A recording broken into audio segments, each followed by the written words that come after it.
This is Youjo Senki, the Saga of Tanya the Evil, Volume 2 plus Ultra, Chapter 7, Preparation to Move Forward. Now, I know what you're thinking. I am indeed flying off to Tokyo in a matter of hours, but I would be remiss to neglect finishing this final chapter, especially given its relatively short length. To tell you the truth, I myself want to know the ending as well as everyone else. Sorry, as much as everyone else. Pardon me. In any case, we begin, as always, with a quote. "Friends, comrades, lead the empire to victory." Quotation from Major Generals von Zetour and von Rudersdorf, their book Remembering the Rhine Lines. May 10th, Unified Year, 1925 AD. Magic Major Tanya von Degrichav is advancing with a dismal look on her face. No, she is forced to advance. As an Imperial soldier, she should be relishing an attack deep in enemy territory with a plethora of emotions. But all that is on Tanya's mind is the natural human desire not to die. That is probably the inevitable thought of someone compelled to charge by circumstances. Tanya, skillfully casting formulas and causing enemies to burst into gory bloom, is doing her best so that, on the surface at least, she is an utterly fearless field major leading the charge. Break, break. 04, Fox 3, Fox 3. Fucking hell. 13 is hit. 0, 1, 2, 10, 11. Cover him. Then hurry up and get him into the rear, quickly. It's her unit's radio chatter. The troops are less calm than usual. For them to sound upset during an operation isn't so rare, but exchanges of struggling, frantic curses are uncommon for the veteran 203rd Aerial Mage Battalion. With that said, it's not entirely surprising. She looks up at the sky and finds herself fantasizing about punching Being X's head off with her clenched fist. If God exists, he must be some inflexible being like an evil computer. With that thought, she forces herself to freeze any mental effort that doesn't help her survive on the battlefield. And she focuses on combat maneuvers. The sky is full of shells and crowded, to say the least. The sky is full of shells and quote-unquote crowded doesn't begin to cover it. Like pelting rain or hail, iron is being shot up from the ground instead of falling down. Just a ton of iron. A truly brutal amount of iron is flying towards a single target.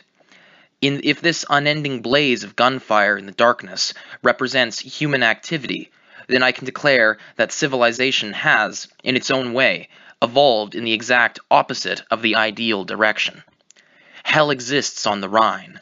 The trials of purgatory are taking place here this day. This is where a human's life is worth the least.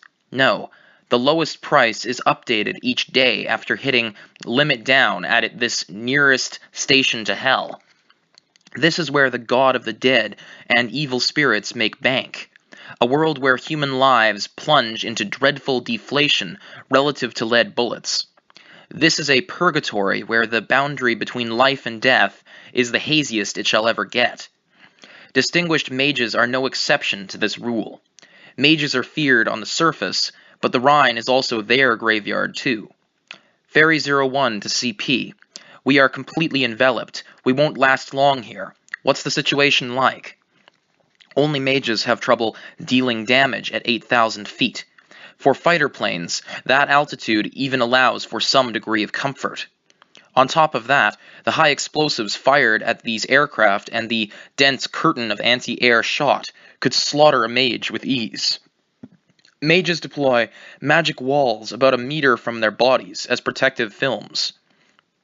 If that defends them, it is the same as the mages receiving no damage at all. But though they are magic, these walls are not so strong. The biggest ordinary single shot a protective film can defend against is a direct hit with a 12.7mm gun. Of course, every mage is a little different, but in a saturation attack, even infantry small arms can weaken and occasionally penetrate a protective film. If they concentrate on defense and funnel more resources into it, a film can withstand up to about 40mm fire. Even assuming that level of protection, taking direct hits from large caliber shells is impossible. Plus, if they do get hit, they may be dazed and unable to rely on their speed to evade the next attack. As a mage's last line of defense, the defensive shell, armor that they build with their own power right up against their flesh, is as strong as you might think. But since they can't bend the laws of physics, they have to be ready for shocks from impact. Even dispersed, the shock to the internal organs from a direct hit with a 120mm would render a mage helpless. Even if they were lucky and only blacked out, they would still crash to the earth. And probably most of them would get minced where they lie. For better or worse, my orb, the Elenium Type 95, can repel up to 88mm shots with its protective film. Theoretically, it can also create a defensive shell that can stand up to a 120mm grade shot. I'm not anxious to test that, though. Only researchers want to test bulletproof vests in actual combat, the crazy bastards. The people who have to use them would never do that. Plus, when my orb blocks a shot, high-density interference factors get scattered about and obstruct magic use over a wide area. It is possible to take advantage of that effect to make yourself nearly undetectable. A simple way to think of it is that it's like putting an ECM on full blast. Editor's note: ECM, electronic countermeasure, can jam transmissions among other things.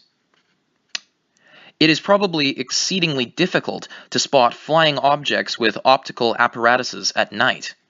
Of course, since it's so similar to an ECM, the interference in itself is a frank indicator of my presence. If your radar whites out, it is self-evident that something is there. As such, the situation is not suitable for stealth maneuvers. If we are detected, but they can't lock on, however, guided missiles or disciplined fire won't be a threat, so breaking through at high speed and harassing them a bit makes a great invisibility cloak. The huge critical side effect of that is my psychological suffering, but there's nothing I can do about it at this juncture. Phase 2 will be finished momentarily. Until Phase 3 orders are given, each unit should continue designated operational maneuvers. A noise-filled radio message.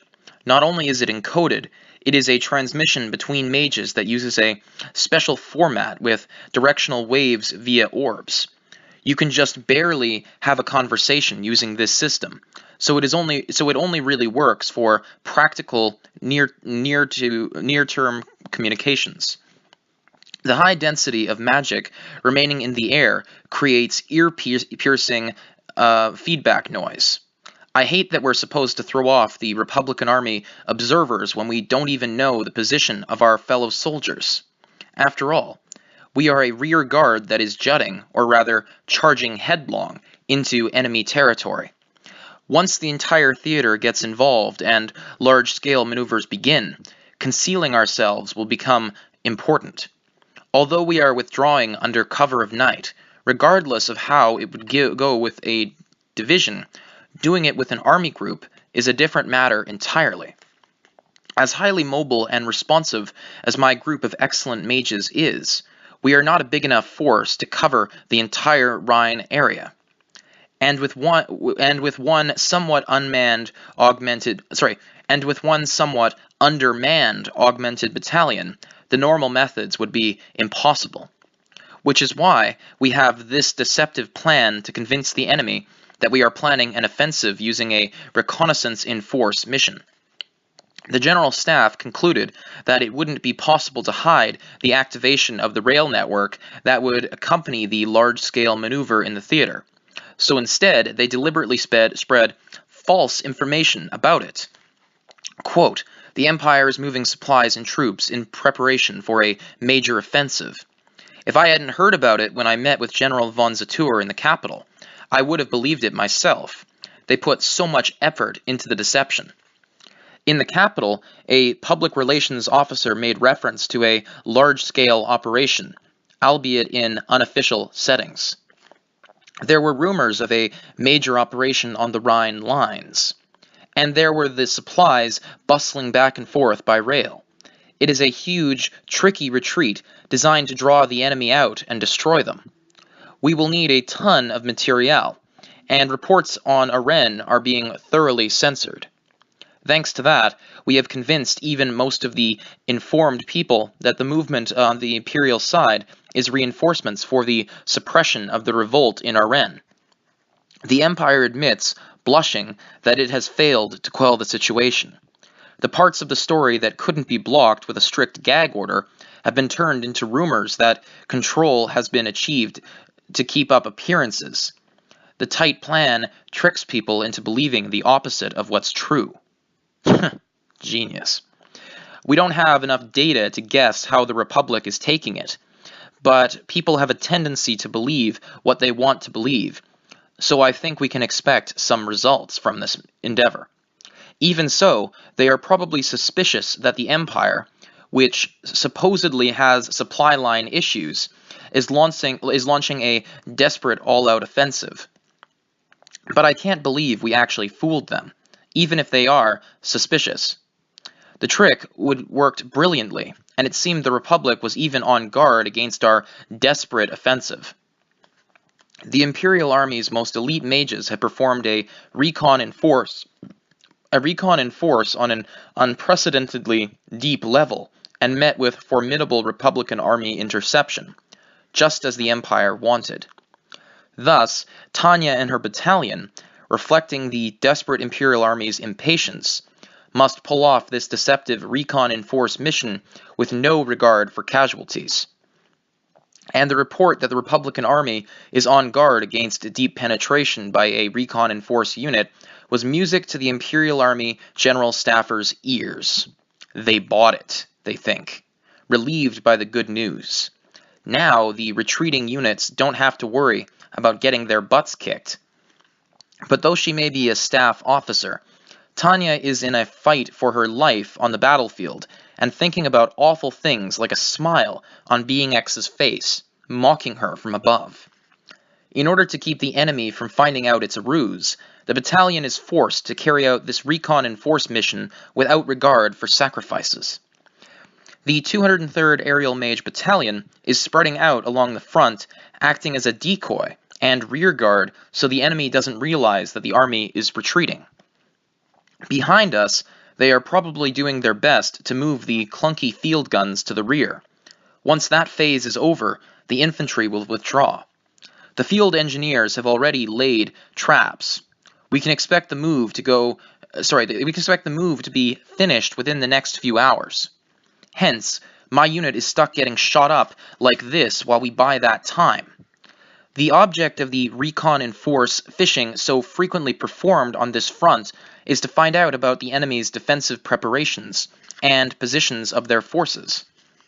Since both sides see recon as a sign of a major impending offensive, the receiving end would prioritize concealing their troops and not move their reserve forces around in any aggressive way. If that would buy the retreating Imperial Army the time they needed, then Tanya and her battalion had to go in. That is what the orders told them to do. Of course, in order to prevent us from gathering intelligence, the Republican Army gives us an enthusiastic welcome with dense anti-air fire. Plus, since we are facing an interception from a base so far back, our rate of safe returns isn't going to be very high. In fact, the yardstick for whether it's actually recon in force or not is how many casualties the attacking team suffers. Ferry 08 to 01, I'm hit, gonna fall back. It isn't uncommon for the guy flying next to me to be put out of commission. As for the efficiency of their interception alone, though, As long as we have their radar whited out, there's no way they can use disciplined fire. Conversely, with skilled radar observers guiding their fire, they probably would have been able to intercept more efficiently.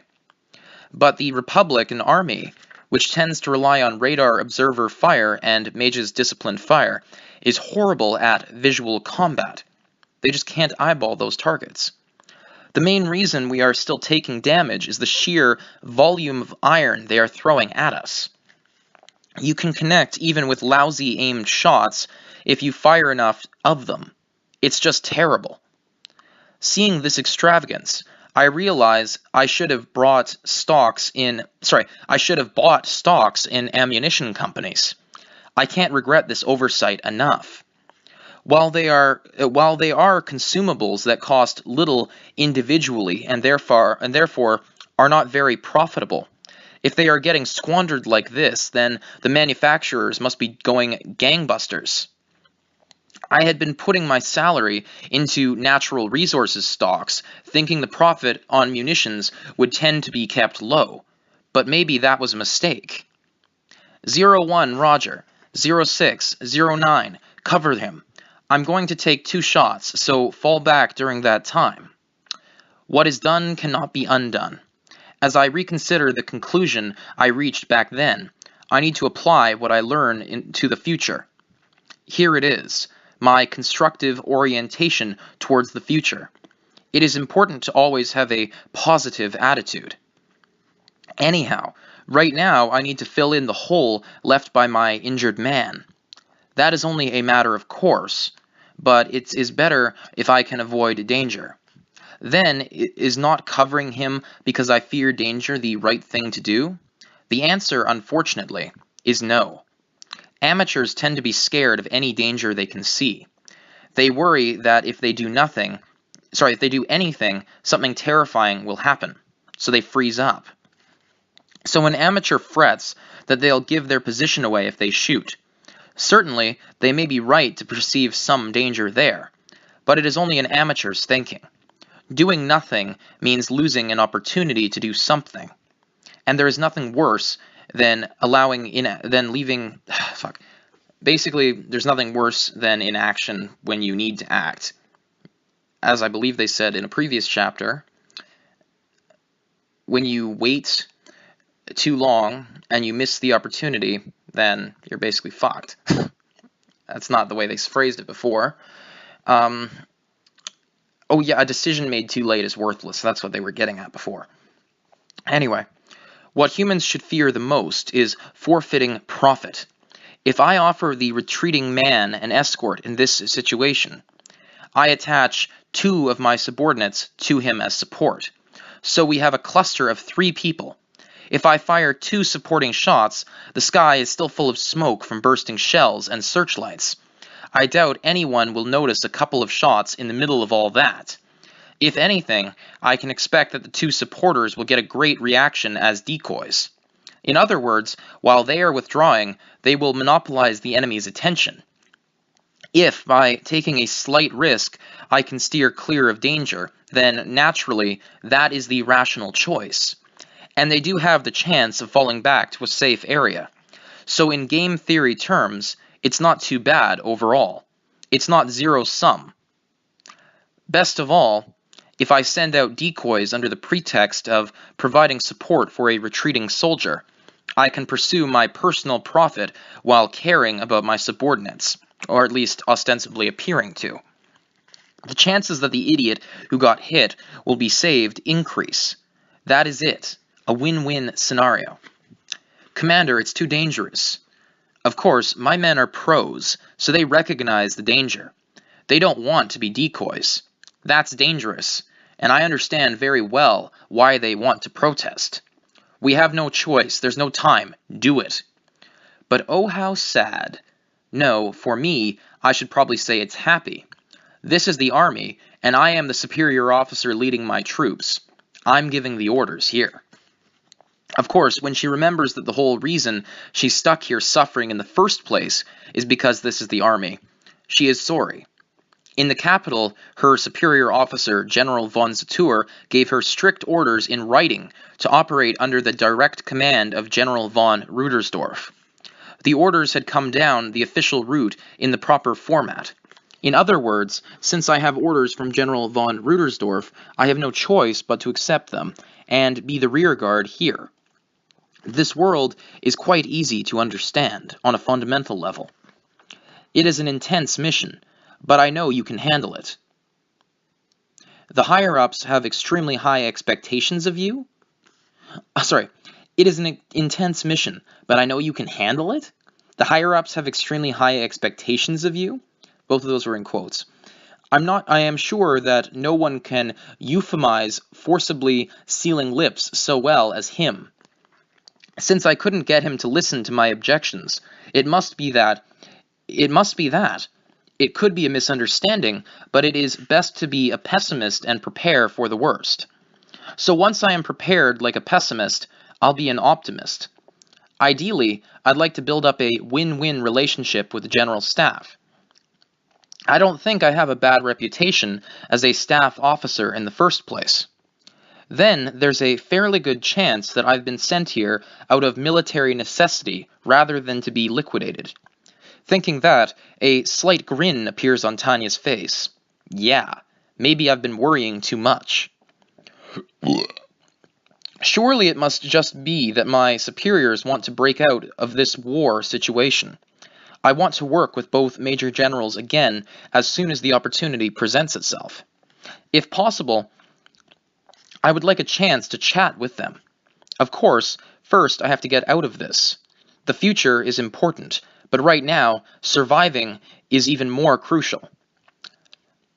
I quickly load an interference formula from my computation orb into a rifle bullet. I deploy a defensive shell in front of my troops to shield them from the disproportionate shots flying up at us.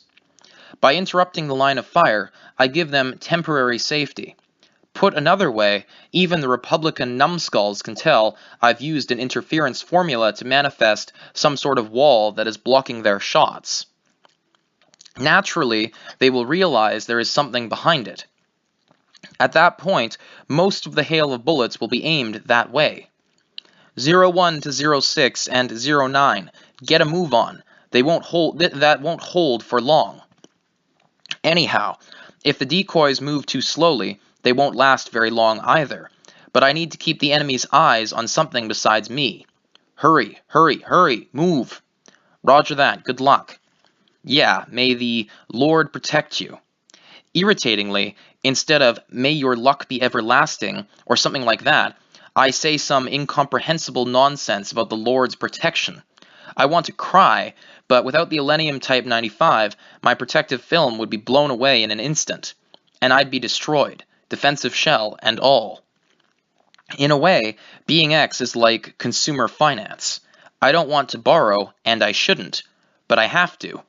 Ah, eat shit, you crazy son of a bitch. The only weapons that can intercept us at 8,000 feet are anti-air cannons. But if I get hit with one of those, it won't end well. CP to Ferry. Report on casualties and status. Ferry 01 to CP. Half of us have already dropped out. So far, we've achieved half of our scheduled numbers. Been looking for that Republican Army ammo dump, but can't find it. Thanks to that, even my battalion of tough mages is losing a lot of men. No one has died yet, but there are probably more than a few who will never return to the front lines. I am glad I was honest about the constant danger when I was recruiting. If I was accused of false advertising, I would have betrayed the first principle of sales born of the modern era: honesty. I'm not such a halfwit that I think I can fool the market by shouting about mislabeling. A lack of faith in a trust economy is terrifying, simply terrifying. Sheesh, I guess I should be breathing a sigh of relief. Or should I lament that just because we blew up the factory in Dacia, everyone's gone off and convinced themselves that if anyone can blow up an enemy ammo dump, the 203rd Aerial Mage Battalion can? CP Roger, 01, got some bad news for you. It's not as if I believe in luck, but I recall that my forerunners euphemized it as a factor. Apparently, when the great Matsushita hired people, he asked whether they were lucky or not. Okay, Matsushita, editor's note here, Konosuke Matsushita.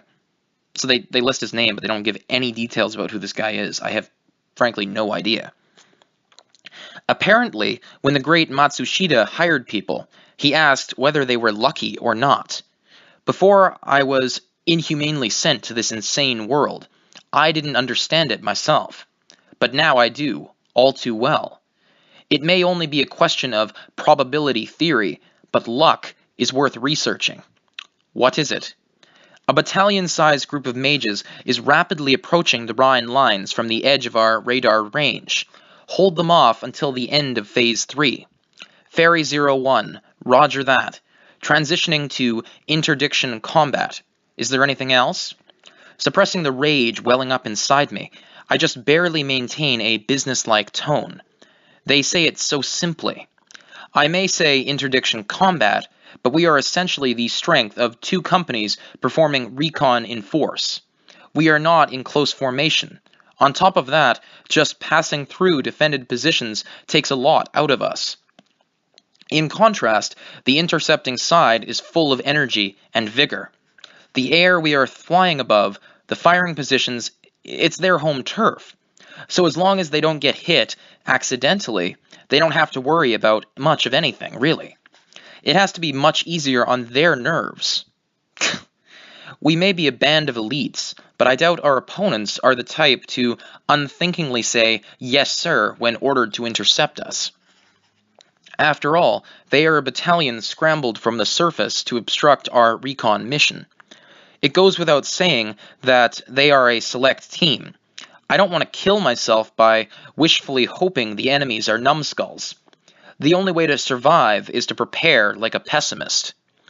You have permission to immediately abort your recon in force mission. And then, that's an interesting thing to have permission to do. It is a fact that permission to abort a mission like this isn't given very often.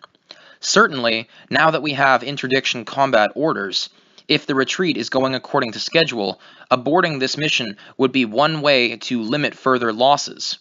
So it seems rational for the brass to allow it. But thinking about it, I definitely won't fall back.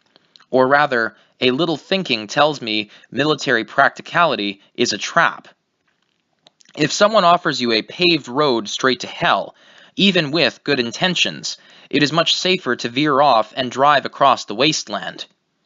I hope that won't be necessary. I'm not an amateur.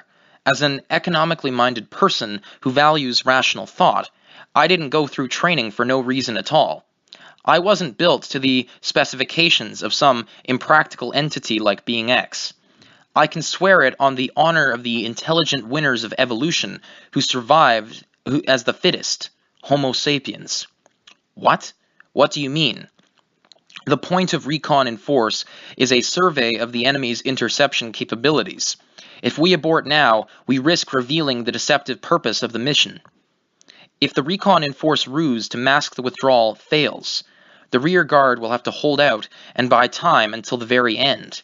If we fail to buy time, that's it, we're through.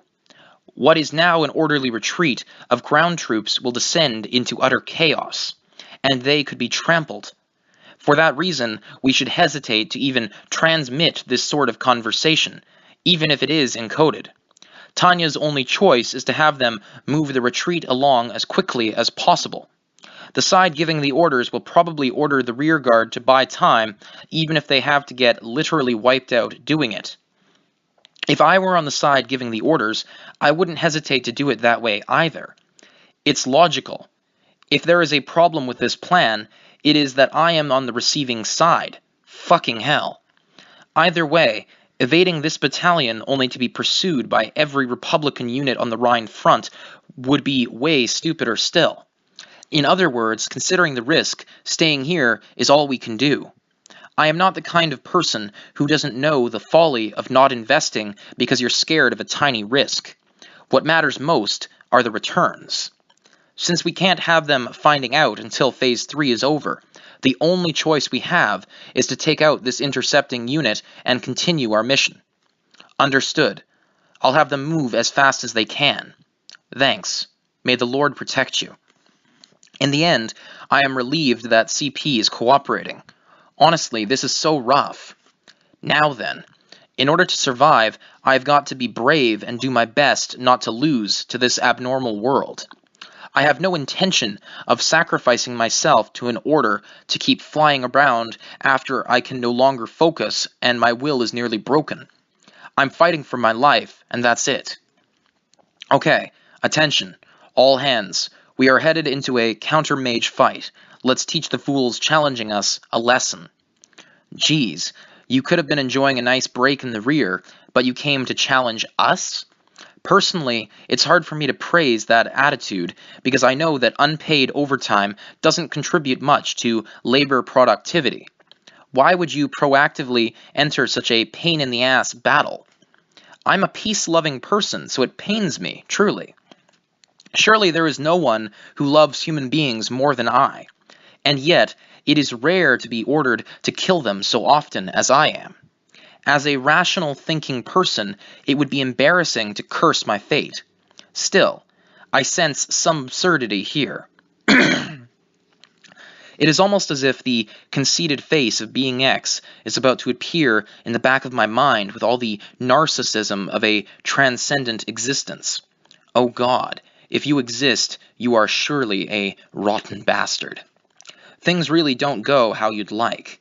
I just want to live a quiet life. Nothing seems particularly different about that day. Anyone would say so. It was a normal day. No, it was a normal battlefield. If anything was out of the ordinary, it was that there were a few military observers visiting from the Commonwealth to foster friendly relations. But that wasn't enough to register as a blip when everyone's emotions were so exhausted. After chatting with the bigwigs over dinner, the visitors were guided by one of our officers to begin their inspection. For better or worse, it wasn't of interest to the troops.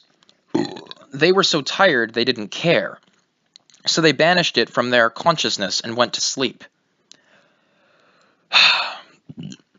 At that point, the 3rd Mage Battalion, belonging to the Republican Army's 22nd Division, was already on its ascent.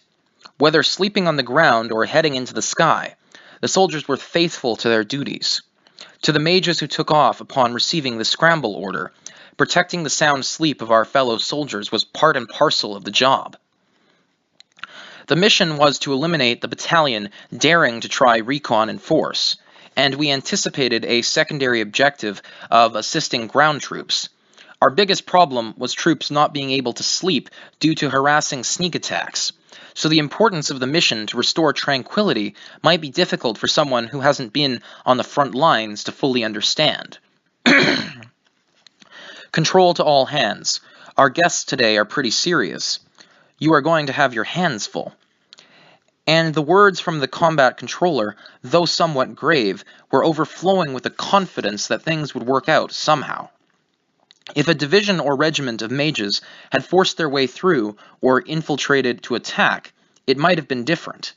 But repelling a battalion doing reconnaissance in force wouldn't be all that hard, surely.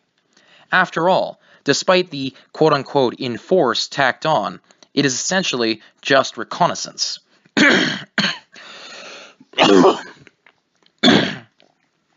Pardon me. They would probably withdraw upon making contact. Well, I genuinely had to hand it to the guys charging in that day, though they really were going for it.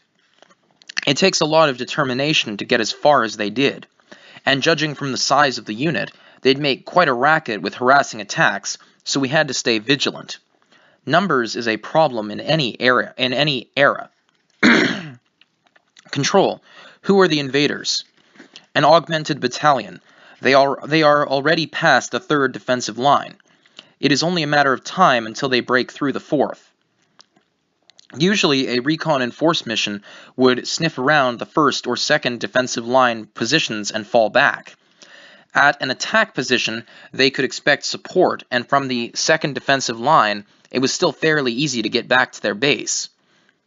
If that was how it went, it would have a limited effect on the front lines since they were prepared. More than anything, it wasn't something that warranted waking up the officers sleeping in the rear. If we woke up the whole army for every little scuffle, with these frequent recon missions done expressly as a feint or to distract us, that would be playing right into their hands.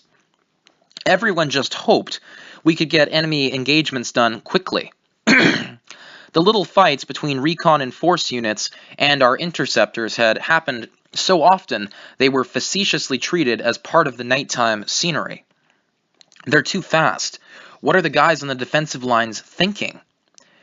Maybe that's why we hesitated at this enemy coming in so rapidly. It went without saying that they had to be a pretty enthusiastic unit if they were already past the third defensive line.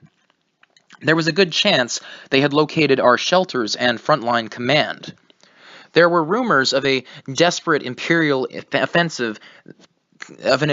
desperate imperial offensive. I myself was suspicious, but unless the enemy was fully determined, they wouldn't usually be able to get past the third defensive lines. What's more, usually once the second line is passed, the standby unit is scrambled. However, we only received the sortie orders after the third line was breached, and it was fair to call that an unbelievably slow and sloppy response. Widespread magic jamming has paralyzed our scouting network, so our response is pretty delayed. And of course, the controller's voice reflected the frustrating state of affairs. How could it not? The situation remained unclear. We were a bit miffed at the urgent order to intercept after being told repeatedly to stand by. I can't believe we're stuck having to stop them before they pass the last defensive line. We risk damage from harassing attacks as well as them taking home intelligence. Inevitably, this state of affairs had everyone feeling ashamed. A battalion of mages may have breached the lines, but the Rhine General Headquarters should have been able to crush them easily. Considering the intelligence they had, though, this was liable to end in disaster. I was sure a few high-ranking officers' heads would roll because of the response to the widespread magic jamming being so delayed. The radio operators would surely be crawling around, unrolling cable to strengthen our communications, and I bet it would be our job to cover them. And apparently, the anti-air fire is stuck relying on optical instrumentation, so watch out. The enemy force might be doing just fine. Roger that. Don't want to underestimate an injured beast. Do you have any more information about them? Whatever you know is fine. Have you got anything? Anyhow, the future is the future. Today is today's mission, and it was going to be more intense than the usual missions. Everyone realized for the first time how worrisome the situation truly was. And we were all shocked. Unlike when we repel exhausted enemy mages, this time it was possible we'd be up against a force that had been able to conserve their energy to a relative degree. The irritating veil of night made the situation we were facing even more difficult to evaluate. Since our anti-air gunners were relying on optical instrumentation, we would have to worry about friendly fire as well. Considering how confusing it could be to tell friend from foe up there, it wasn't unthinkable. Due to the awful jamming, we haven't managed to identify them, but our superior says they seem like elites. There are also rumors of a large-scale Imperial offensive, so stay on your guard.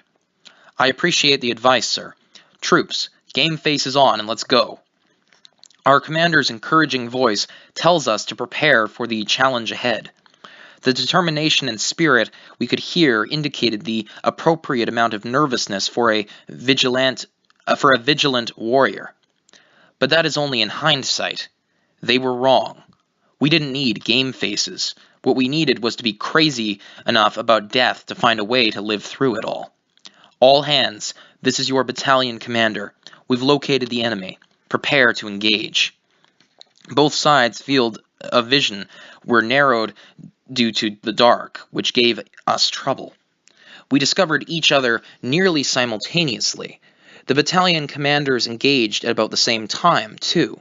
It was simple. Republican mage doctrine is to work as a group and overwhelm the individual strength of Imperial mages using organized combat and disciplined fire. It was basically an unexpected counter battle. It was basically an unexpected encounter battle in an area approached by the enemy.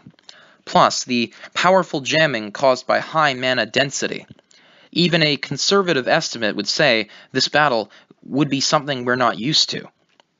And our opponents were a unit composed of veteran mages with a wealth of experience and a talent for close quarters fighting. There was no way a normal unit could take the brunt of this assault honed in Dacia and Norden. If the vanguard had held out just a little longer, maybe the rearguard could have gotten away.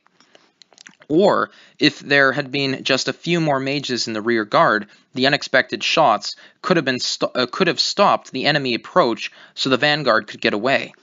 But everything fell just a little short, and the results were disastrous. The shock caused confusion. A storm of formula bullets from a submachine gun heightened it. Things deteriorated.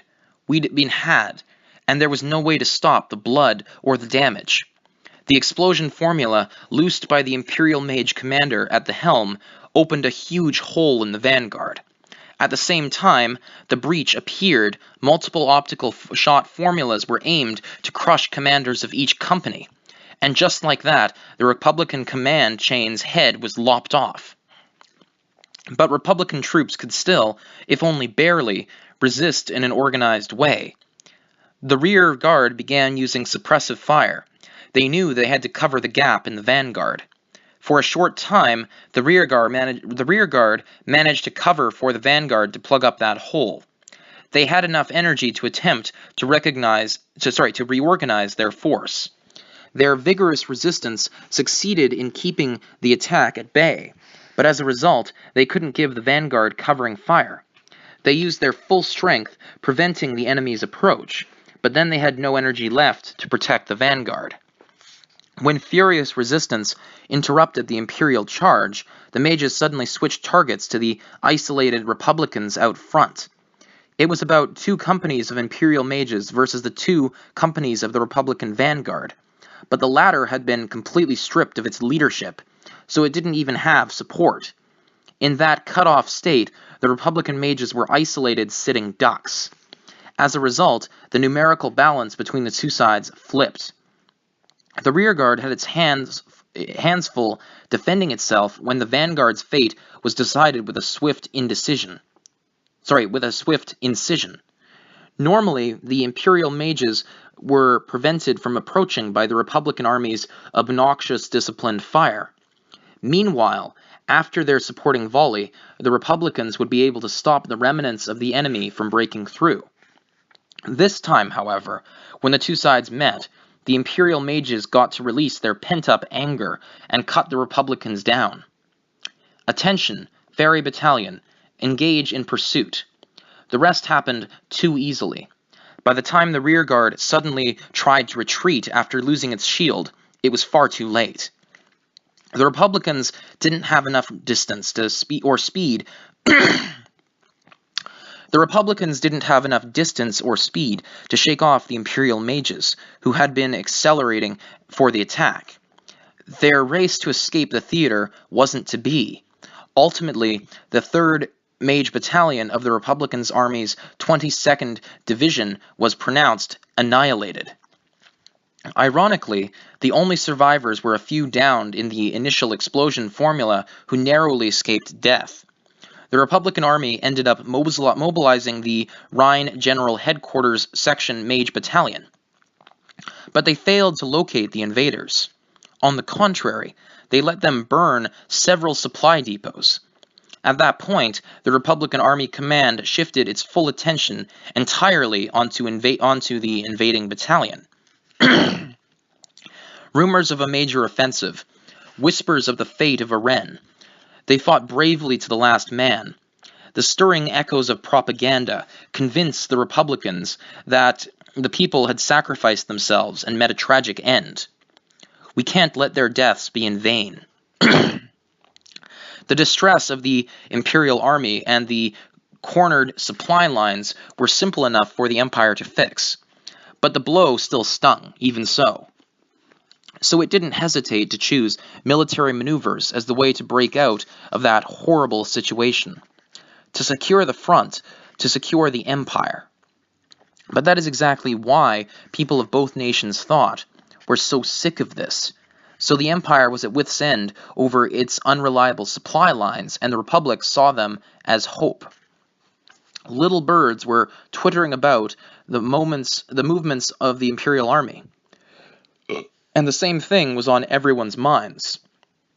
The empire is not okay with the current situation. And it was the absolute truth. The Imperial Army General Staff had realized that if they focused on beating the bothersome partisans while relying on a limping rail system for supplies, maintaining an aimless front wasn't worth it.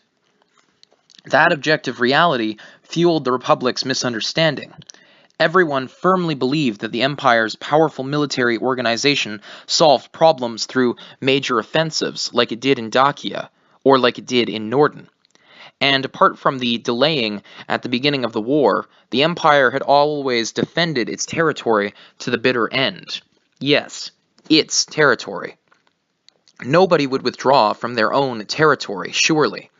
That was the one-sided belief the Republicans held. But to the officers of the Republican Army who paid for a sliver of land with blood, it was self-evident truth. They were proud of defending their home with mountains of dead, so they wondered who would part with their fatherland. And that was why they ended up misreading the Imperial Army General Staff's war machine's intentions so completely that it was ridiculous.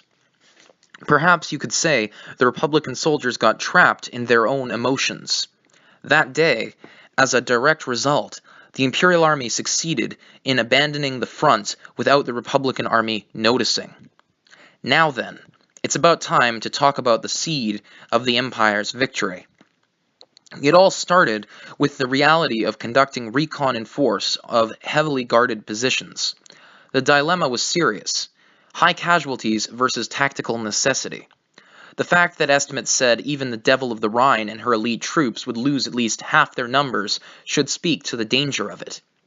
Command and staff officers all understood and struggled with the dilemma that despite that premise, there was an urgent military need for recon in force. An augmented battalion performing recon in force created too many casualties, but any fewer soldiers and they wouldn't be able to achieve their objective. Facing this dilemma, the Imperial Army requested its technical arsenal to research a new weapon that would enable penetration into heavily guarded enemy positions and for some degree of reconnaissance.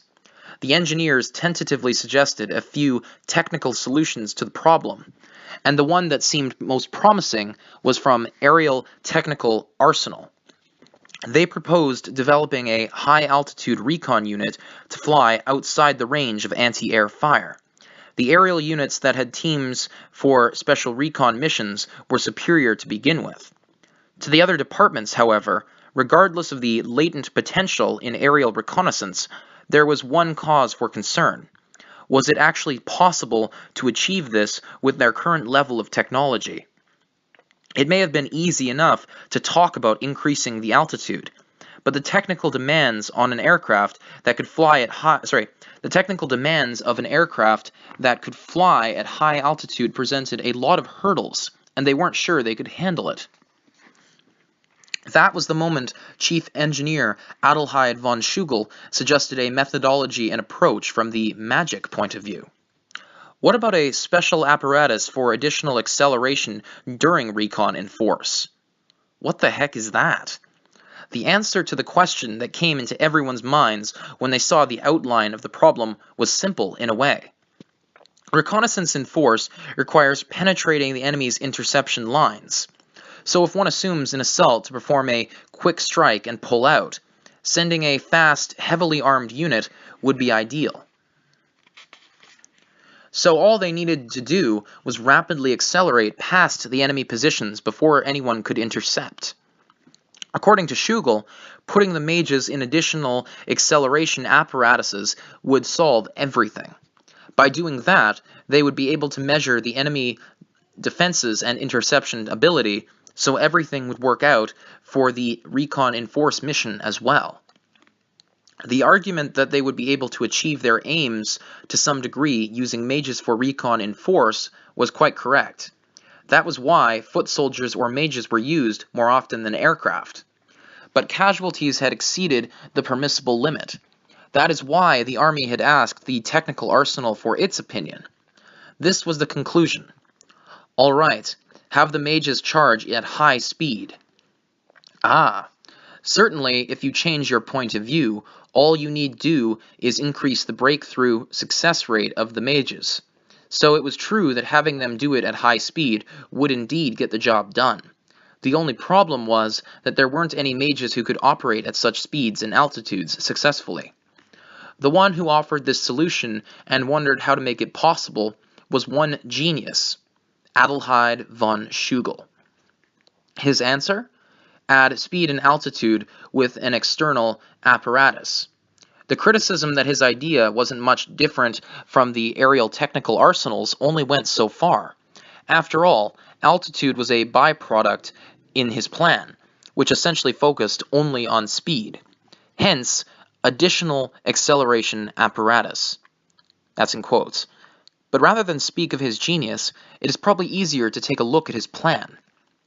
The apparatus would be equipped with an abundance of extra-large hydrazine fuel boosters. Of all the ways to secure stable flight, he used multiple single-use boosters, and once empty, they would detach along with their external fuel tank, resulting in an even higher speed near the end of the journey. On top of that, he gave up on the biggest technical obstacle, namely regulating the boosters. With great decisiveness, he conquered this hurdle by deciding the thing would simply continue on accelerating. Yes, they would just launch it on a straight flight path. To put it another way, while it was operating, the mage wouldn't be able to adjust the speed at all.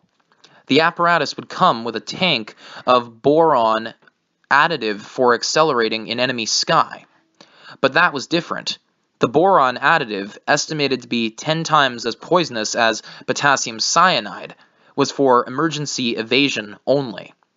To address the feared shock waves and sudden increase in wave drag, all aeroelasticity issues would be left up to the mage's protective film and defensive shell. Okay, in brackets here. The plan was judged to be possible only with unrestrained booster consumption. Aircraft definitely won't work. With an unbelievable supersonic target speed, namely Mach 1.5, that's 1.5 times the speed of sound, they would be able to leave anything in the dust. And from a purely engineering perspective, it would be easier to realize than a new reconnaissance craft. More importantly, it was expected to be ready for actual combat very soon.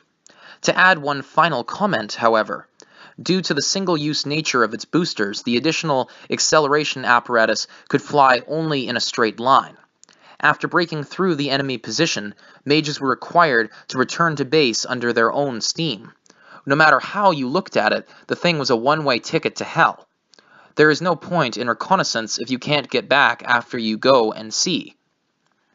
Even if it is technically practical, a thing isn't fit for practical use unless it can be used, correct? In a way, you would expect people to voice that concern, but when the whispers started... Whispers. An officer from an airborne unit murmured an idea that sounded like it came from another dimension. What about sending a quote-unquote unit to the rear of an enemy position? He asked. Certainly, it was incredibly dangerous to the individuals. It would be nearly impossible to return. An additional acceleration apparatus that couldn't return to base was defective as a reconnaissance vehicle. But why limit its use to reconnaissance? It would be a more reliable way of delivering mages behind enemy lines than paradropping. And it would get them past any intercepting enemies as well. After all, simply launching the thing would send it way higher than a practical altitude for anti-air fire. Depending on how it was used, the army could even anticipate sending a company of mages directly to the enemy's headquarters to decapitate their operation. At that point, Major General von Zatour from General Staff Service Corps went to visit. The research itself continued under Chief Engineer Schugel, but the General Staff requested fairly detailed progress reports. And when they understood the value of it, they were overjoyed. The guerrilla warfare proponents were especially ecstatic supporters, and they took steps to prioritize proceeding with the plan. The project received literal leverage from the General Staff. With that assistance, a prototype was completed just before the partisans temporarily took over Arène. And it just so happened that the Elenium Arms Type 97 assault computation orb was able to make the critical defensive shell and protective film necessary for the plan to work. According to the test personnel who participated in the experiments, the assault orb functioned exactly as they had hoped. Since a measure of reliability had been guaranteed, a first run of 20 mass production models was rolled out in a hurry. With that success, the General Staff made a slight but significant amendment to their decisive battle plan. It was great news for Major General von Rudersdorf's strategy to lure the Republican Army in and destroy them. The apparatus Zatour had spotted while it was in development in tech research was written into their plan. They were both thrilled. They would achieve what was, in a way, the dream of all General Staff officers. Schrecken und Ehrgefühl. Fuck me. This is SCHRECKEN space UND space EHRFURCHT. Schrecken und Ehrfurcht. I'm probably pronouncing that terribly. The first phase of the operation, named Shock and Awe, was simple. Attack the enemy headquarters directly to cause the collapse of their line. That was it. Okay, Shock and Awe is also the name of the operation used in the Gulf War to basically take over Saddam Hussein's Iraq and bomb the crap out of his capital. Anyway. Yeah, I can still see that Carlo Zen is basically making references left, right, and center. Okay.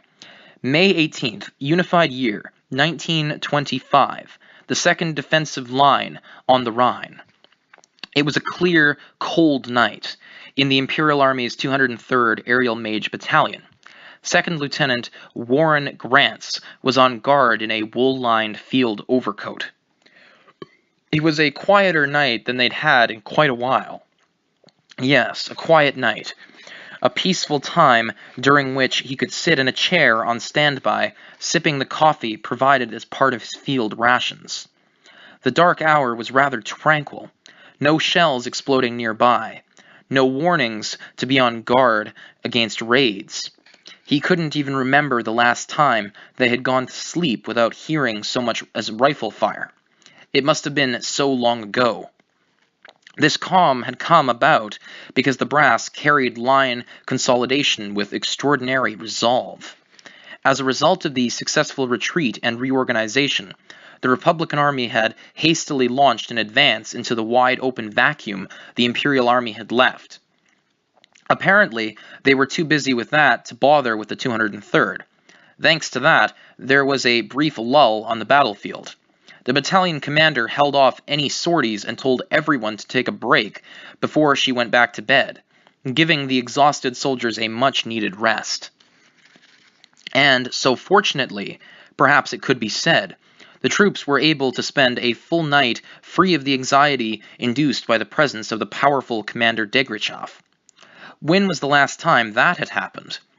Even though these were usually prime hours for nighttime interception missions or for conducting anti-raid patrols, everything was safe and sound. Despite knowing they were secure in a rear base, maybe they should have been a little more nervous about surprise attacks under cover of darkness. Of course, it wasn't as if the unit had grown lax. Even if they were so worn out that they could sleep anywhere, including in the mud, they could still respond to urgent orders at the drop of a hat. Still, they relaxed a mite, which was for the best. The reason was clear. The majority of the Republican Army had advanced into the void and basically forgotten about the 203rd's defensive position. The moment the Republican Army emerged from its heavily fortified lines, their soldiers zealously devoted themselves to expanding the army's gains. At this point, they would surely rather move into an abandoned area and advance the front rather than expend blood and iron fighting over a well-defended trench line. Which explains the rare peaceful night. Naturally, there wasn't zero concern about pulling the front back, but their commander had made a confident declaration. Tomorrow, we'll be the tip of the spear that will end this war. It could have only meant the unit was gearing up for a serious attack. Still, though, the thought that they would end the war made things easier. If our commander has so much faith in this plan, then even if we don't completely destroy the Republican Army, it should still be enough to ensure the Empire's safety.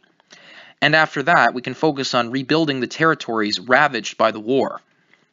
As Grants reflected fighting so fierce that thoughts of the future were impossible, he received some concerned looks from his comrades in arms. Once he thought about it more closely, it felt like he hadn't paid attention to his surroundings in quite some time. Not that it had actually been that long, but still. He couldn't believe he had so much quiet time. It was more than enough to reflect on the harsher fighting he'd been through. To calm his nerves, he picked up his cup of now slightly tepid coffee. Up until that moment, he'd just been drinking it without paying attention, but the beans were actually pretty good. He'd been told it was ration, but the presence of beans at all was rare. Considering the scarcity of boiled water on the battlefield, coffee was quite a luxury in itself. Since he was on duty, alcohol was obviously prohibited. He was thankful that they had a good supply of the coffee their commander liked. It seemed they had requisitioned a ton of it. It was great that when he wanted to have a good thinking over a cup, he could do it without resorting to ersatz coffee. Yes, now that he considered them, Grants noticed even the smallest details. I must really be calm, he mused behind a wry smile. The battalion had been reorganizing due to the wear and tear from repeated battles. Though their losses were low, it was impossible to get away without a few at least. So even the 203rd Aerial Mage Battalion had taken on replacements and absorbed parts of another unit. And in fact, Grants and the others like him were originally incorporated as provisional replacements anyway. They'd basically been added upon completion of their training. Surely that was better than being transferred from the familiar unit they'd trained with to struggle in a new one. Anyhow, the unit based on the 203rd was known as the Imperial Army's 203rd Provisional Composite Battalion on paper. Their call sign was Fairy. Pixies, fairies, not much difference really. Basically, this was just a formality. Eventually, the personnel would be transferred on paper to the 203rd Aerial Mage Battalion, and the quote-unquote provisional part of the name would go away. Thinking along those lines, Grants could work out the implications of a temporary reorganization for himself. The higher-ups would do the real transformation after the upcoming operation. Mulling over all this, he quietly sipped his coffee. It was an unbelievably calm night for a battlefield.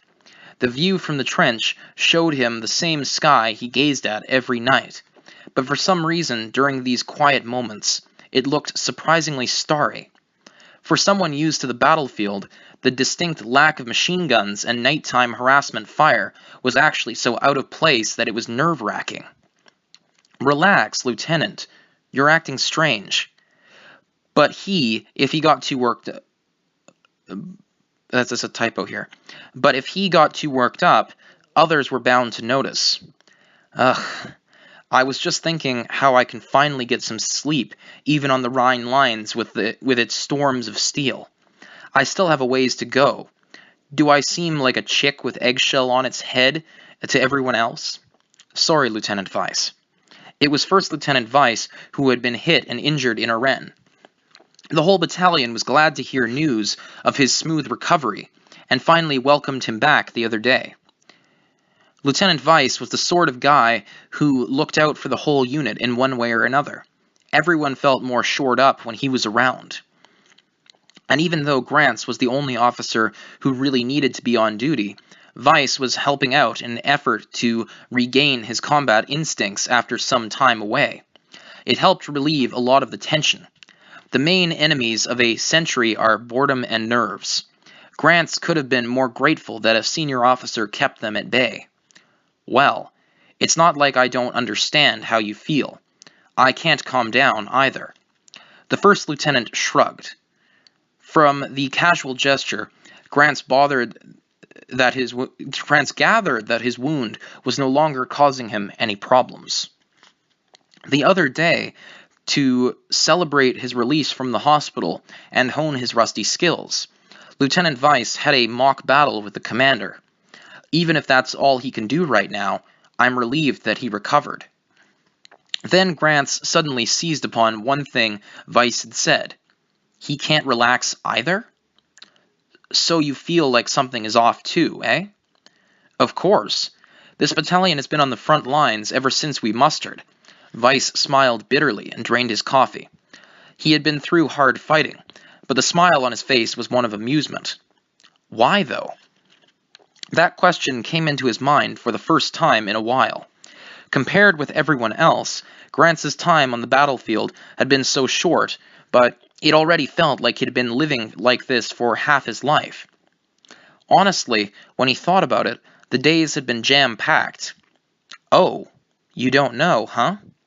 Upon seeing Grants's questioning look, Weiss suddenly seemed to remember. He'd been thinking that the youngster knew what he was talking about, but it hit him then that he and the other new recruits had only recently reported for duty. He wasn't one of the grognards from the early days of the battalion. New arrivals learned the stories of the unit from the senior members. These guys had been incorporated so hastily that no one had been able to take the time for these basics. After their baptism by fire in combat and surviving calamitous artillery fire, the members of the battalion finally had some time to talk to one another. Actually, this is more or less what we were told during the recruitment process. Weiss realized and cracked a smile in spite of himself. This is a good opportunity. Let's talk about the old days. We have the time, after all. It's a perfect chance for us to get to know how the other thinks.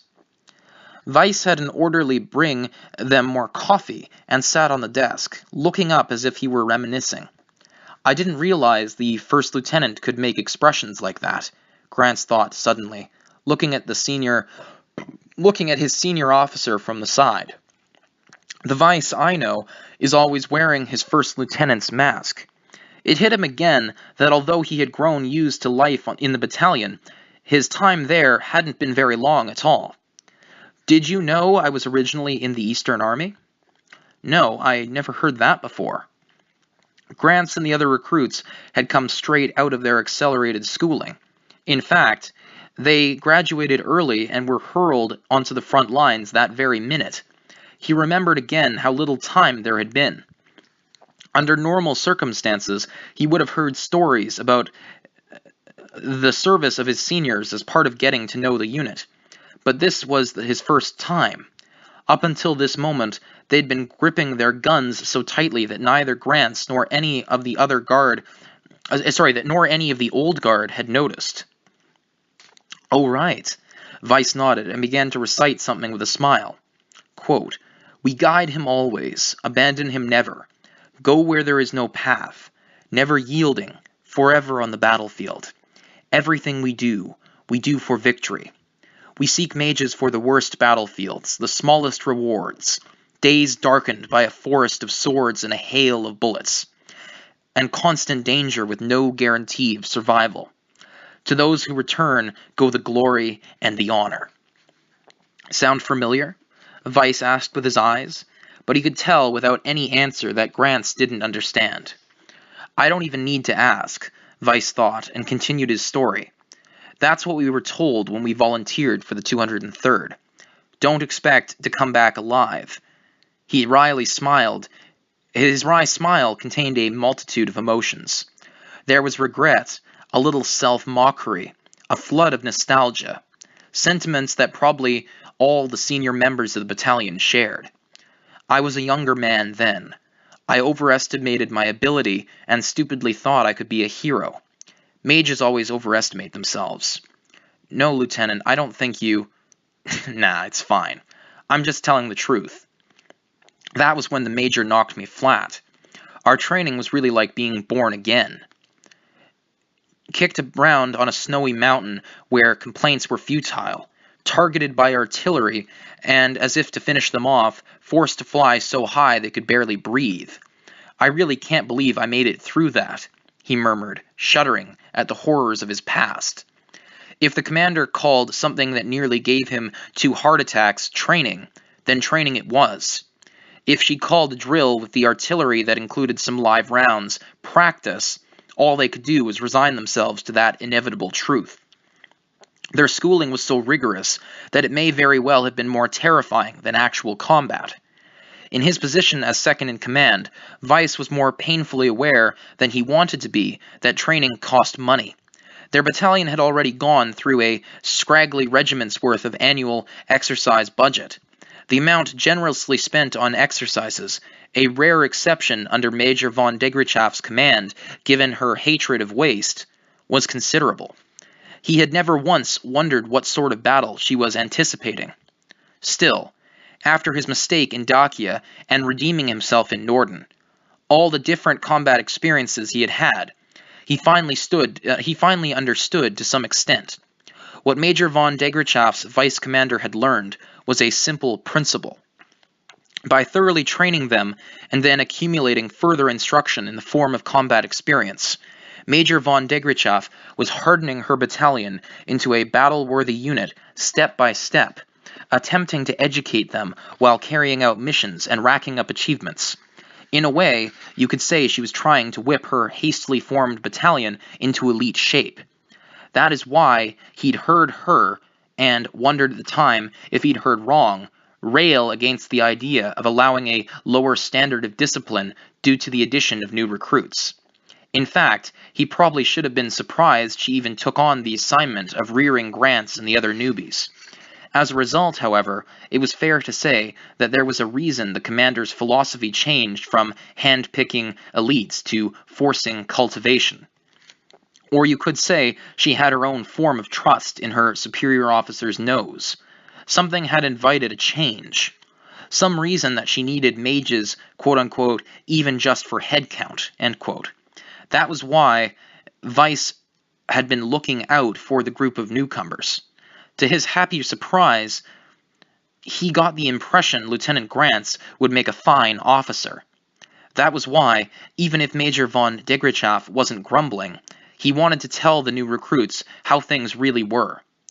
That was his way of showing kindness.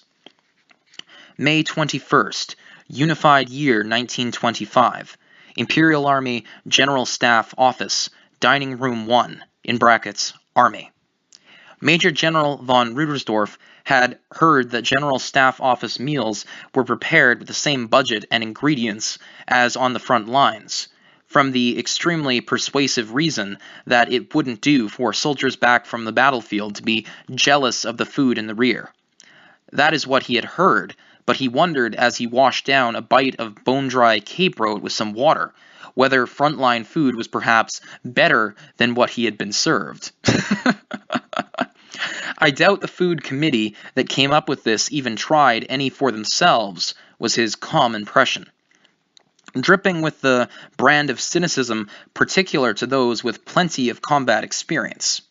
Knowing them, they came at it purely from a nutritional point of view, debated at length, considered all the details of securing production costs and ingredients, and that's probably all they thought of.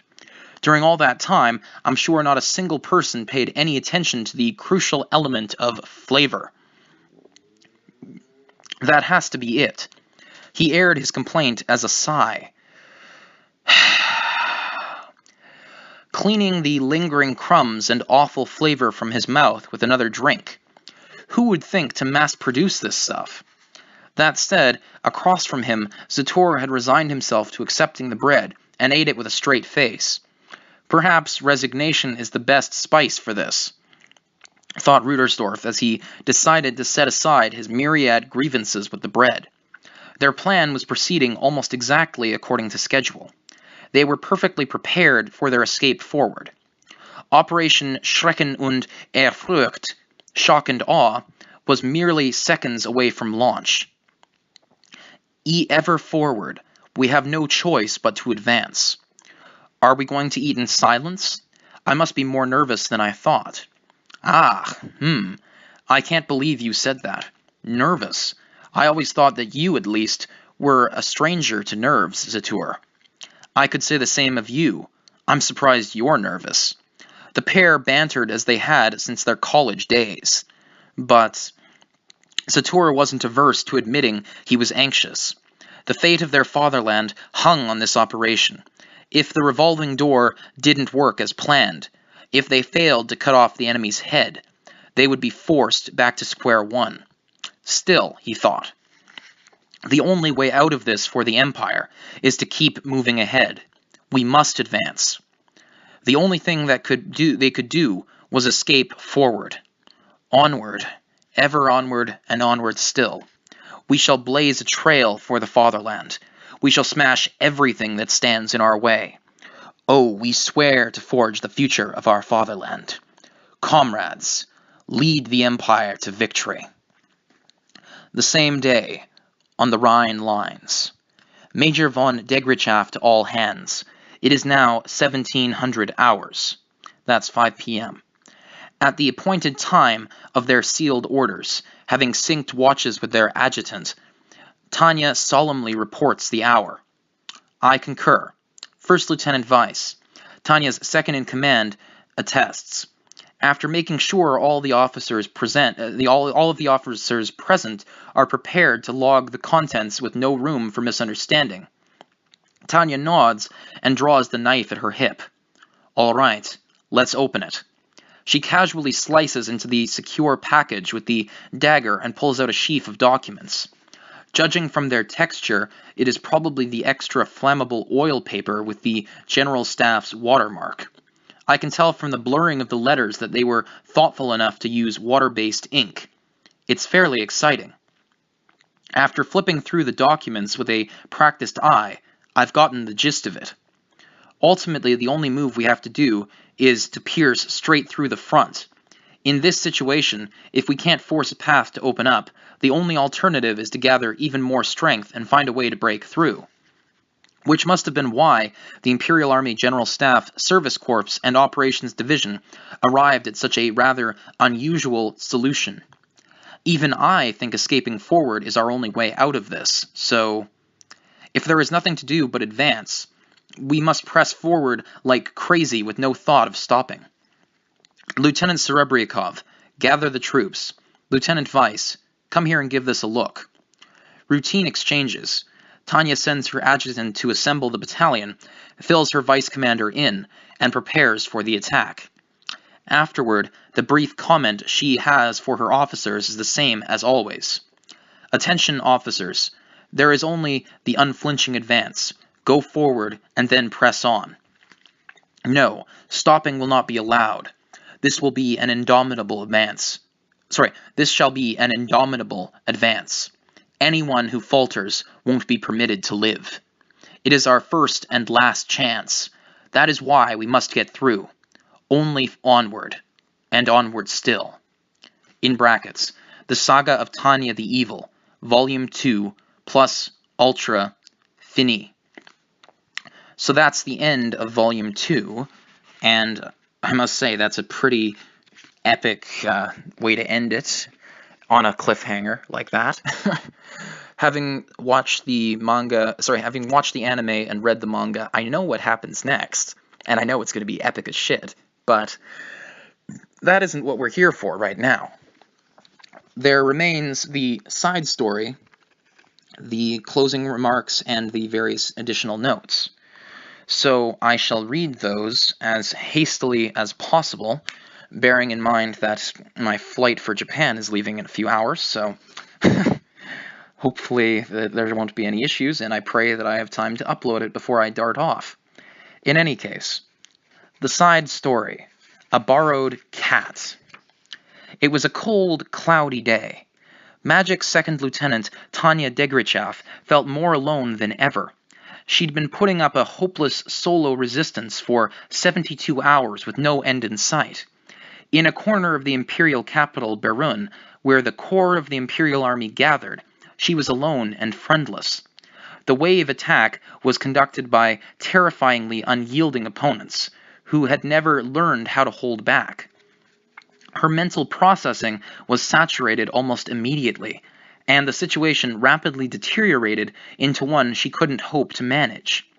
She was supposed to be the outstanding field officer who returned alive from Norden, received the Silver Wings Assault Badge despite being alive, and was so graceful that she was given the alias White Silver. But in this extreme circumstance, Lieutenant Degrichav could only defend herself in a daze like this. She was newly commissioned and didn't... Sorry. Lieutenant Degrichav could only defend herself in a daze, as though she were newly commissioned and didn't know how to fight. This is indeed the shame of being trampled after a lone battle, your resistance proving futile. The helplessness assailing her brain gave way to an empty feeling, like her mind was being ground down to nothingness. But even so, she couldn't run away. Running away would be a major breach of trust as an imperial soldier. As a soldier, period. And when it came down to it, as a modern civilized person with contractual obligations, as much as she might like to take emergency evacuation measures, fleeing before the enemy meant death by firing squad. Continuing was hell, but fleeing meant ruin. In that case, Tanya roused her timid heart, reviving her determination to resist until the very end. In Norden, when I faced an entire company, wasn't I prepared to die then? Didn't that mad scientist force me to go along with all sorts of dangerous experiments? And yet here I am, still alive.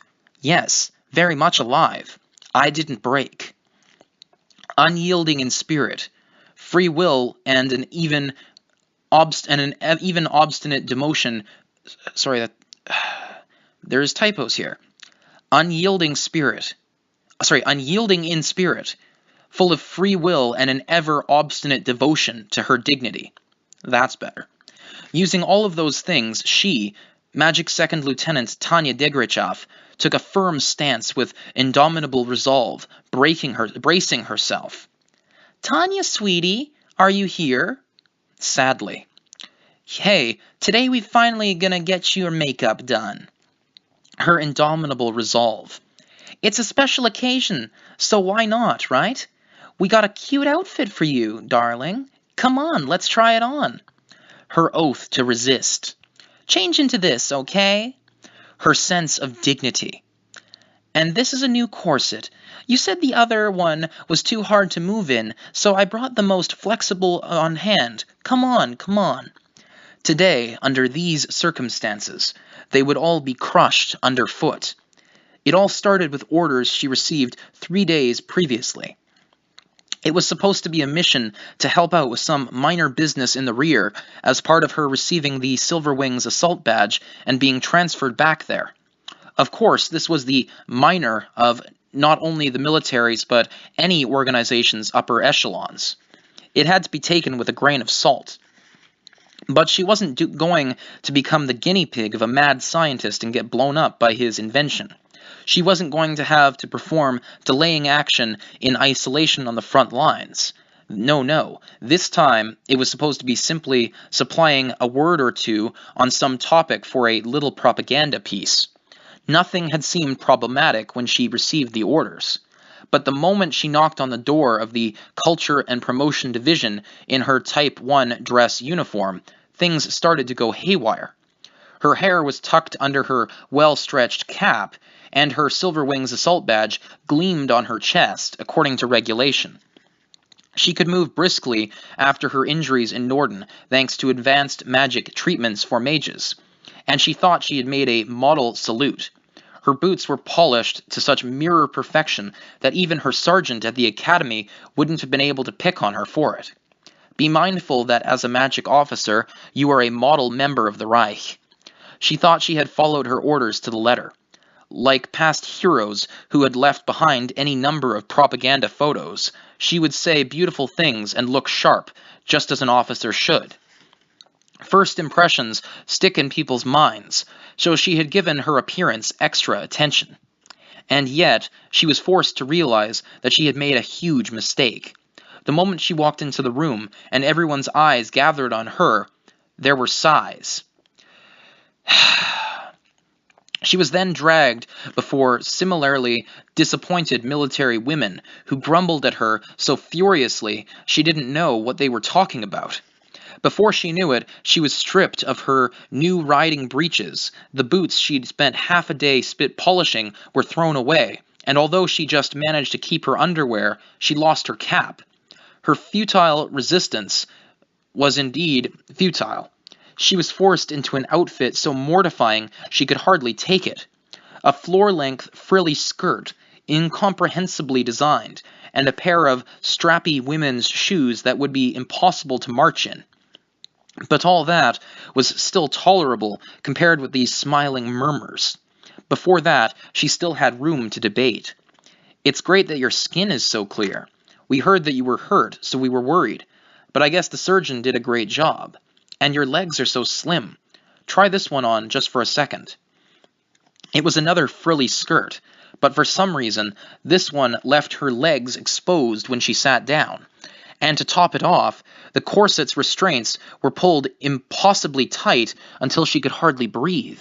"Hurry, hurry, please just let this be over with." Tanya could only hope, nay pray, but even that was in vain.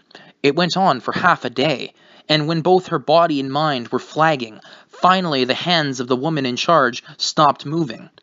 "It's finally over." She had nearly sighed it aloud when she suddenly heard something that made her heart freeze. "Well, this simple outfit is good enough for the first day. Let's try some makeup." "The first day?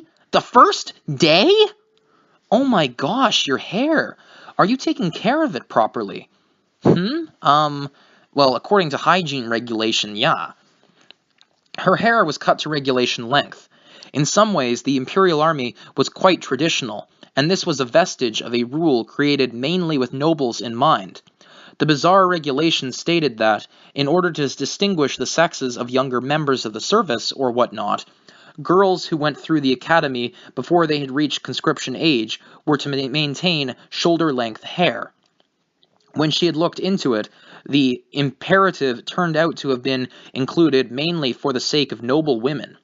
Sadly, the Imperial Army stuck fast to the rules, so she had to grow her hair that long too. But Tanya could boast that her duty was performed in full. It was the perfect length.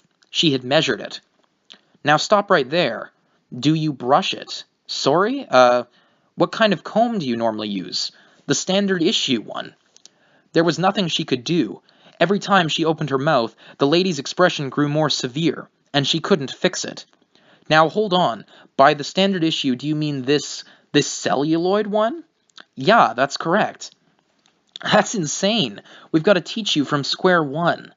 With that, she took out several combs and began to speak voluminously about each one, while Tanya stood there and felt like her mind was being physically scraped away. "Oh, being X, I don't even care if it's thee this time. If you call yourself God, then you should be able to at least fix this issue with my hair. No, I know it's impossible, but..." In her thoughts, she began bandying about absurdities that would affect her life's mission. But as her mind was about to escape reality, she was suddenly jolted back by something that looked like a branding iron. Excuse me, just what might that be?" "Oh, so you are interested in some of this, huh? I do think you would look charming with a perm. Would you care to try it?" "No, with that rod?" "Yeah, you use it to make waves, you know." She smiled and said she was confident in her wave-making techniques. But honestly, at the point Tanya heard that the rod would be used, all she could think about was formulating some plan of escape. No thanks, I think it would interfere with my duties." "Yeah, it's too bad, but I guess we'll have to hold off on that. Then I'll at least do your makeup real nice. I can't just look the way I always do? She knew it was a bit late to say that. She was ashamed to admit that she had been overpowered, but if she wasn't able to speak up, then it would have been the undeniable truth. So she mustered her courage and asked, would her Type 1 dress uniform really not work for this? Oh, darling, you look much too dangerous like that. And you can talk in a gentler, more girly way, you know. Just because you're in the army doesn't mean you have to act like a man. Oh, this is easier for me, believe me. Oh boy, well, let's at least try this, okay? We have 4 days until the event, so let's do our best here, yeah? Thus, she was shot down. If this is how it's going to be, I'll take the battlefield any day. I want to go back. How many times did she murmur that deep inside? It went on for 3 days and 3 nights. She withstood the weirdness of the foundation brushed on her face, the stickiness of the lipstick, the constricting corset, all of it. If public relations wants a dear little patriot, and if that is recognized as an order by the army, then I have no choice. Suppress yourself. This is work. Smile, come on, smile, perk up. Hello, everyone. I'm White Silver, also known as Tanya Degrichov. Nice to meet ya. Fini, which is French for finished, which means end. Okay, we still have several things to contend with. First, appendixes. We have a picture of Tanya, and it reads appendixes, mapped outline of history, and Tanya is saying Achtung, with, in English above it, attention. Mapped outline of history. Year 2, Part 1. Phase 1. The Principality of Dacia mobilizes its forces. A group of 3 armies near the Empire begins maneuvers and crosses the border. Phase 2. The Imperial Army's 203rd Aerial Mage Battalion rapidly deploys and secures control of the sky. With air supremacy, they devastate the command structure of the Dacian vanguard. Phase 3. The Imperial Army grants the 7th Air Fleet permission to engage. Phase 4. The 203rd Aerial Mage Battalion seizes advantage of the ground forces' confusion caused by the 7th Air Fleet's attack to infiltrate the enemy capital. Later, they bombard and destroy an arms factory on site. Next, Year 2, Part 2. Phase 1. With the support of the 7th Air Fleet, the Imperial Army launches its counterattack operation. Phase 2. Imperial Army units break through the center and succeed in further disrupting the Dacian Army's communications lines. Phase 3. The Dacian Army begins a general retreat. Due to the chaotic state of the railways, the ground troops' withdrawal is delayed. Unable to get a handle on the snowballing situation, the main force finds their organizational collapse accelerating. The Dacian Army ultimately loses its 3 core armies, while the Imperial Army begins pacification operations. Phase 4. The Imperial Army's 203rd Aerial Mage Battalion is transferred to Norden. Phase 5. Pacification goes smoothly. The Dacian capital is occupied. Summary of the Dacian War. Year 2... Summary of the Dacian War. The Imperial Army scored an overwhelming victory. Later dubbed the, quote, most realistic exercise maneuver, end quote, thanks to their advantages in organized movement, superior firepower, greater mobility, and absolute air supremacy. Year 2, Part 3. Phase 1. The 203rd Aerial Mage Battalion participates in an interception mission in Norden, engaging Entente Alliance attackers led by Colonel Anson Su. Phase 2. The Imperial Northern Army Group conducts an amphibious landing operation with the support of the High Seas Fleet. Meanwhile, the 203rd Aerial Mage Battalion joins the operation, parachuting in to suppress the guns defending the fjord. Following that, the Army units make a successful landing operation supported by the fleet. Phase 3. With its rear communications lines severed, The Entente Alliance front lines crumble. Having lost their capital, the remnants of the Entente troops retreat north and attempt to set up new defensive lines.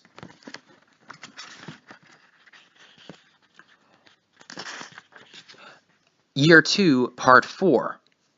The 10 counselors of the Entente Alliance launch their escape plan in order to establish a government in exile. The same day, the Commonwealth's fleet performs large-scale exercises near the Empire's blockaded waters. So that was Phase 1 of Year 2, Part 4. Phase 2. The Imperial High Seas Fleet, along with air and mage units, sortie to interdict any attempted passage through the blockaded waters. Phase 3. The 203rd Aerial Mage Battalion, assisted in the search, encounters a ship. At the same time, an Imperial submarine attacks. Phase 4. After spotting the ship, the 203rd reports contact with the submarine. On their way back to base, they receive word of a suspicious ship and go to investigate. Phase 5. The 203rd Aerial Mage Battalion sinks a submarine of unknown nationality. It was British. Phase 6. The Imperial Northern Army Group succeeds in occupying virtually all of the Entente Alliance territory. They continue mopping up enemy forces and liquidating partisans. Summary of the war in the North. Overall, the Imperial Army succeeded in curbing the confusion caused by the sudden major changes to its war policy, properly reorganizing their lines. Additionally, this battle established the model of using a large-scale landing maneuver in the enemy's rear to destroy communication lines, the first operation of its kind. Based on several lessons they learned from the experience, the Imperial military later conducted a joint exercise between the fleet and a mage unit. Various issues concerning anti-ship warfare are brought up for discussion. Year 3, Part 1. The 203rd Aerial Mage Battalion is transferred to the Rhine front. A pro-Republic revolt in the city of Arennes, located to the rear of Imperial Army frontline forces, threatens their communications. Fearing that the rebellion would cut its supply lines exactly like their forces had done in the north, Imperial leaders send in the 203rd and other units to suppress the uprising with military force. Phase 3. The Imperial Army General Staff plans a tidying up of the Rhine lines. The purpose is to concentrate forces and put them in good working order in preparation for a major counteroffensive. An information battle begins. Nominally, the reason for the withdrawal is Imperial anxiety about communication lines to the rear. Phase 4. The Imperial Army conducts its reorganization, abandoning the lowlands. The 203rd Aerial Mage Battalion performs rearguard duty during the operation. And thus ends the appendixes. There remains, however, an afterword by the author, which I shall now read to you all. Afterword. Before I greet you, I, Carlo Zen, must declare. The publisher known as Enterbrain actually has only one screw that's tight. On top of the title, The Saga of Tanya the Evil, this revised manuscript with no concern for political correctness. When they were working on my revised manuscript for Volume 1, they didn't dare say a word. I seriously wondered what level hero they are. Now then, they are a bit belated, but greetings. To those of you who bought Book 1 and 2 at the same time, nice to meet you all. I appreciate you buying these 2 thick volumes. I have the feeling it is probably already too late, but you might want to read the afterword from Volume 1 first, and then come back here. Next, to the readers of Book 1 who picked up this book, my apologies for keeping you waiting. I personally regret it very much. I wrote in the back of the first book that the next one would be out, quote-unquote, next spring. But I totally meant spring in the southern hemisphere, in brackets, huge lie. To speak in extremes, I guess we could say the problem was Clausewitz's internal friction, and I was busy with moving and whatnot. I won't mention the name of the company, but a certain major communications infrastructure something or other had me nearly crying at the standard of their East Side service. That is what they call, quote-unquote, external friction. In other words, Clausewitz wrote about why my book was late in On War. Ah, the fog of war is scary. In conclusion, it wasn't Carlo Zen's fault. Love how he's speaking about himself in the third person and referencing Karl von Clausewitz's On War. Classy. Anyway, there's 3 stars here for a break in the sentence structure, and then he continues. I'm going to make the next volume more compact and get it to you sooner. This one is so thick, I am getting scolded to make the afterword short. Okay, I've fulfilled my duty of accountability, or so I have decided. So on to a few gripes. To be blunt, it seems that you all like Grant's or Vice or the middle-aged Zeru duo better than Daegu-san. I have no fucking clue what he's talking about right now. Please take another look at the cover. This is a light novel called Youjo Senki, the Saga of Tanya the Evil. It is popular among authors I know, as well as children. A light novel with a favorable reception. In other words, it is a story you can enjoy as a family. Strangely, my editor was all like, quote, I like when the older guys get a turn. I feel closer to them than Daegu-san, so I can relax, lol. End quote. Explicitly telling me to boost their presence, but I won't yield to this pressure. So as not to turn my title, Youjo Senki, the Saga of Tanya the Evil, into a scam and earn society's harsh criticism, I will do my duty, even if I must resist pressure from my editor and some readers telling me, quote, give us more of the cool old dudes. End quote. Rest easy as you wait for Volume 3. P.S. That's postscript. Last time I forgot to put this in.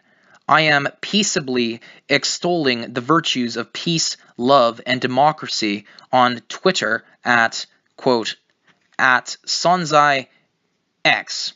That's Sun, that's Sun, S-O-N, Zai, Z-A-I, and then the letter X.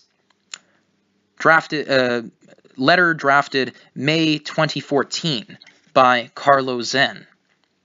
Okay, so that's the end of the text. There is an initial sort of addition page here that's been slapped in by Yen Press, which basically says, have you been turned on to light novels yet? Which is rather amusing. And then they list Sword Art Online, Excel World, Spice and Wolf, Is It Wrong to Pick Up Girls in a Dungeon? Fuck.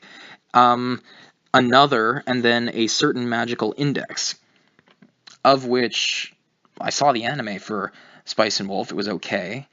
Well, I kind of dropped it partway through, but I'd like to continue it again at some point.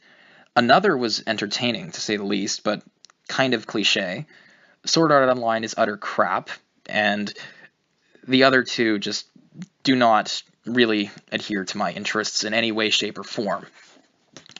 So, before ending this transmission, I shall reread the final back cover of this text and bid you adieu. Quote, there is no rest for the wicked, especially if you are Tanya Degrichov. No sooner has she scored a major victory in the Northlands than an emergency breaks out in the South. Dacian forces are on the move, but they are so obviously inferior to the Empire's military that someone else must surely be behind the hostiles. Can Tanya figure out what's really going on while keeping her troops in one piece? Well, based on the description at the back of the text, we can say, yeah, 50% of them. In any case, I have a flight leaving for Tokyo in a few hours, so I pray that I can get this thing compiled into a reasonable format and uploaded before I leave. Otherwise, you are going to have a very long wait. In any case, I would also like to add that I hope Volume 3 is out by the time I get back from my trip. I'm going to Japan, Taiwan, Cambodia, and People's Republic of China, with, I think, a layover in Kuala Lumpur as well. or maybe South Korea, depending on which flight I take. Either way, it's going to be like a month and a half overseas, and I'm going to enjoy myself. But I am also going to eagerly be awaiting the return of this text. Anybody who happens to be in one of those regions of the world, shoot me a message. Maybe we can meet up. All right. Auf Wiedersehen. Have a wonderful evening. All voices and animations were created by myself, namely Daniel Howard Hurt. The original story credit goes to Carlo Zen, and the original light novel art was created by Shinobu Shinotsuki. Thank you for joining us. Auf Wiedersehen.